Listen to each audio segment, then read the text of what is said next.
நல்ல விஷயங்கள் உன் வாழ்க்கையில் பல நடக்கப் போகின்றது என் குழந்தையே. சோர்வுகளை அதிகமாக சந்திக்கின்றாயா? அப்பொழுது வெற்றியின் ருசியை நீ சுவைத்து பார்க்க போகின்றாய் என்று தெரிந்து கொள். சோர்வுகளை சந்திக்காதவன் வெற்றியின் ருசியை அறிய முடியாது. ஒவ்வொரு தோல்வியும் உன்னை வெற்றிக்குள் அழைக்கக்கூடிய படிக்கட்டுதான். நீ தள்ளப்பட்டிருந்தாலும் வீழ்த்தப்பட்டிருந்தாலும் எப்பொழுதும் எழுந்து ஓடுவதை மட்டும் நிறுத்தி விடாதே. உனக்கான முயற்சியை தொடர்ந்து செய். அதுதான் வெற்றிக்கான பாதைக்கு உன்னை அழைத்து செல்லும். உனக்குள்ளே இருக்கின்ற அத்தனை விஷயங்களையும் அறிந்தவன் நான். உனக்கு எதுவுமே தெரியாதது போல, உன்னால் எதையுமே சாதிக்க முடியாதது போல நீ ஒரு சித்தரிப்பை உனக்குள்ளேயே வைத்து ஒரு வட்டத்திற்குள் வாழ்ந்து வருகின்றாய். ஆனால் உனக்குள் அடங்கி இருக்கும் திறமையும் தகுதியும் எனக்கு தெரியும். அதை இந்த உலகிற்கு நான் நிச்சயம் வெளிக்கொண்டு வருவேன். உன்னை நீ நம்பினால் உலகமே உன் பின்னால் வரும். உனக்குள்ளே இருக்கின்ற அந்த திறமையையும் தகுதியையும் நீ நம்பி செயல்பட்டால் உன்னால் சாதிக்க முடியாத விஷயம் என்று எதுவுமே இருக்காது. ஒவ்வொரு விடியலிலும் நான் உனக்கான புதிய புதிய வாய்ப்புகளை வியப்போடு கொடுத்து கொண்டுதான் இருக்கின்றேன். அந்த வாய்ப்புகளை நீ சரியாக பயன்படுத்தி அதன் வழி சென்றால் உனக்கான எல்லா நன்மைகளும் தானாக கிடைத்து கொண்டே இருக்கும். ஒவ்வொரு தோல்வியும் அனுபவத்தை தான் கொடுக்கின்றது. ஒவ்வொரு கசப்பான நிகழ்வுகளும் கூட ஏதோ ஒரு உண்மையை நமக்கு உறக்க சொல்லிவிட்டு தான் செல்கின்றது என்பதை புரிந்து கொண்டால் வாழ்வின் மீது பயம் இருக்காது. இந்த வாழ்க்கை எல்லா விதத்திலும் உனக்கு நீ முன்னேறுவதற்கு, சந்தோஷமாக வாழ்வதற்கு தேவையான வழிகளை தான் காண்பித்து கொடுத்து கொண்டிருக்கின்றது. அதனால் அதன் மீது வெறுப்பை காண்பிக்காதே. வாழ்க்கை என்றாலே சிலர் வெறுத்து விடுகின்றார்கள். எதற்கு இப்படியெல்லாம் நடக்கின்றது என்று காலத்தின் மீது கோபப்பட்டு பழியை போட்டு விதி என நினைத்து சோர்வாக வாழ்ந்து கொண்டிருப்பவர்கள் தான் இங்கு ஏராளமாக இருக்கின்றீர்கள்.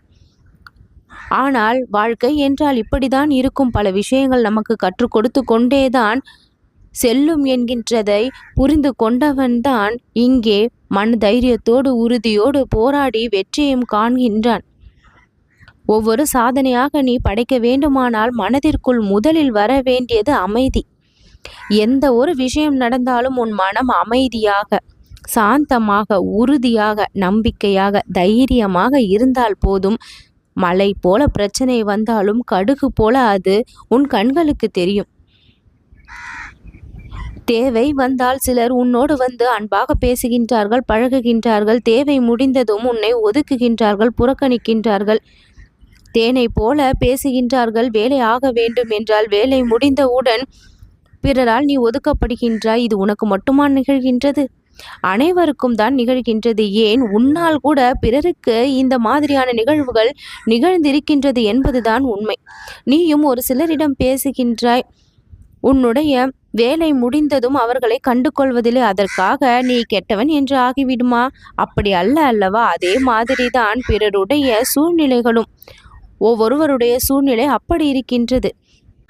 பிறர் உன்னை புரிந்து கொள்ள வேண்டும் என்று நீ நினைப்பது போல நீயும் பிறரை புரிந்து கொள்ள வேண்டும் என்று நினை. மாற்றம் பிறரிடத்திலிருந்தும் வர வேண்டும், உன்னிடத்திலிருந்தும் வர வேண்டும்.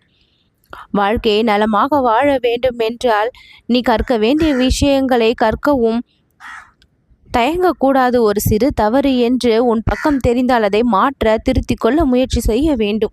பிறர் குறை கூறுகின்றார்கள் என்று சொல்லிக்கொண்டே இருக்காமல் அந்த குறை அதில் ஏதாவது ஒரு உண்மை இருக்கின்றதா என்று பார்த்து அதை மாற்றிக்கொள்ள ஒரு பொழுதும் தயங்கக்கூடாது. நீ எதை இழந்தாலும் நம்பிக்கை இழந்தால் அனைத்தையும் திரும்ப பெறலாம் என்று நான் உனக்கு கூறியிருக்கின்றேன். இழந்ததை நினைத்து கவலைப்படுவதை விட்டுவிடு. வெற்றிக்கான நாள் நெருங்கி வந்திருக்கின்றது. இன்னும் ஒரு சில மணி நேரங்களில் நீ எதிர்பார்த்த நன்மை முழுமையாக உனக்கு கிடைக்கப் போவது என்பது உறுதியான நிச்சயமான ஒன்று. எப்பொழுது நீ மீண்டும் எழுந்து வந்தாயோ அப்பொழுதே வாழ்க்கையை வெல்ல நீ தயாராகி விட்டாய் என்று நான் புரிந்து கொண்டேன். இந்த பிரபஞ்சம் அந்த கணம் உன்னை கவனித்து விட்டது. ஒரு துடிப்போடு உற்சாகத்தோடு வாழ்க்கையில் ஏதாவது சாதிக்க வேண்டும் என்று நீ நினைத்த அந்த கணம் பிரபஞ்சம் உன்னை கவனிக்க தொடங்கி விட்டது. லட்சக்கணக்கான தேவதைகள் உன்னை சூழ்ந்து உன்னை பாதுகாத்து கொண்டிருக்கின்றார்கள். உன் மனதில் தோன்றும் எண்ணங்களுக்கு ஏற்ப செயல்கள் நடந்து கொண்டு இருக்கின்றது. எல்லா நல்ல விஷயங்களும் நடக்க ஆரம்பித்து விட்டது. இனிமேல் உன்னால் முடியாது என்று எதையும் நீ விட்டுவிடவும் முடியாது. அனைத்தையும் சாதித்து உன்னுடைய வாழ்க்கையை நீ வெற்றி காண போகின்றாய். பழைய பாதையை விட்டுவிட்டு புதிய வழிகளை தேடி முன்னேற்றத்தை காணப்போகின்றாய். எப்பொழுது தீர்வு கிடைக்கும் என்று தேடினால் கிடைக்கும் என்று தெரிந்து கொண்டு உனக்கான தீர்வை இப்பொழுது நெருங்கி வந்திருக்கின்றாய். இன்று நீ அழுத அதே இடத்தில் நாளை சிரிப்பாய் என்று ஒவ்வொரு நாளும் தெரிந்து கொள். ஏதாவது ஒரு விஷயத்திற்காக மனக்கசப்போ வேதனையோ அழுகையோ கண்ணீரோ எது வந்தாலும் அதே இடத்தில் உனக்கான மகிழ்ச்சியும் நிச்சயம் காத்திருக்கும். வருகின்ற அத்தனையுமே துன்பம் என எண்ணாமல் உன் வாழ்விற்கு உனக்கு தெரியப்படுத்தக்கூடிய சில விஷயங்கள் என்பதை நீ புரிந்து கொண்டால் எதுவுமே உனக்கு கஷ்டமாக தெரியாது. வாழ்க்கை உன்னை சோதிக்கும் பொழுது கடவுள் பக்கத்தில் இருந்து உன்னை காப்பாற்றுவான் என்பதும் உனக்கு தெரிய வேண்டும். இறைவன் உன்னை கண்டு கொள்ளவில்லை என்றோ கண்டும் காணாமல் இருக்கின்றான் என்றோ உதவவில்லை என்றோ எப்பொழுதும் உனக்கு அந்த எண்ணம் தோன்றவே கூடாது. இறைவனுடைய குழந்தையாக இருப்பதால் தான் இக்கணம் கூட இறைவனுடைய வாக்கை நீ கேட்டுக்கொண்டிருக்கின்றாய். எப்பொழுது நீ இறைவனை நம்ப ஆரம்பித்தாயோ அப்பொழுதே இறைவன் பரிபூரணமான ஆசிர்வாதத்தை உன் வாழ்க்கையில் கொடுத்து இயங்க தொடங்கிவிட்டான். எந்த ஒரு கஷ்டமும் உனக்கு வராமல் இருக்க வேண்டுமானால் நீ இஷ்டப்பட்ட விஷயங்களை மிகுந்த ஆர்வத்தோடு நீ செய்ய தெரிந்திருக்க வேண்டும். ஆர்வ குறைபாடோடு செய்வதால் தான் கஷ்டம் அங்கு தலை நுழைத்து உள்ளே வர பார்க்கின்றது. எல்லா விஷயத்தையும் ஆர்வத்தோடு செய். அப்பொழுதுதான் உற்சாகம் குறையாமல் அதை வெற்றியாக நீ மாற்ற முடியும். உன்னை இழந்தவர்கள் நாளைய நாள் உன்னை தேடி வந்து விடுவார்கள். இழந்த எதுவானாலும் அது மீண்டும் திரும்ப வந்து சேர்ந்துவிடும். சோதனை வரும்பொழுதுதான் சக்தி அதிகரிக்கின்றது என்பதை நாம் தெரிந்து கொள்ள வேண்டும். வாழ்க்கை பயணத்தில் விரைந்து செல்ல வேண்டும் என்ற அவசியமில்லை. புரிந்து கொண்டு சென்றால், மெதுவாக சென்றால் கூட கிடைக்க வேண்டிய வெற்றி தானாக கிடைக்கும். வந்து சேர வேண்டியது தானாக வந்து சேரும்.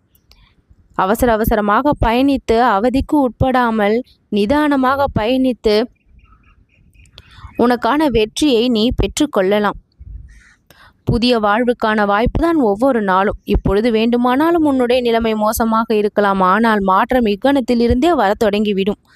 சில மணி நேரங்களில் எதிர்பார்த்த நன்மையோடு, புத்தம் புதிய வாய்ப்புகளோடு, புது அதிர்ஷ்டத்தோடு உன்னுடைய வாழ்க்கை மிளிர தொடங்கிவிடும். தோல்வி வந்தால் கூட முயற்சியை விடாமல் செய்கின்றவன் தான் வெற்றியை நோக்கி பயணிக்க தகுதியானவன். இழப்புகளுக்கு பின்னால் மிகப்பெரிய பாக்கியம் இருக்கும் என்பதை தெரிந்து கொண்டவன் இழந்ததை பற்றி கவலைப்பட மாட்டான். ஆறுதல் தேவைப்படும் பொழுது உன்னுடைய உள்ளம் கடவுளோடு பேசட்டும். கடவுள் உன்னுடைய குரலை செவி கொடுத்து கேட்பான். கடவுளுடைய குரல் உன்னுடைய செவிக்கு கேட்கும். இப்படி ஒருவருக்கு ஒருவர் புரிதலோடு பரஸ்பரத்தோடு இயங்கிக் கொண்டிருக்கும் பொழுது இறைவனையும் தாண்டி எந்த ஒரு தீய சக்தியோ துன்பமோ உன்னை சுலபத்தில் நெருங்கிவிட முடியாது. உன்னை மதிக்காதவர்களும் இனி மதிப்பார்கள். உன்னுடைய நிலைமை படிப்படியாக உயரும். முன்னேறி விடுவாய். வெற்றி காண்பாய். நல்லது நடக்கும்.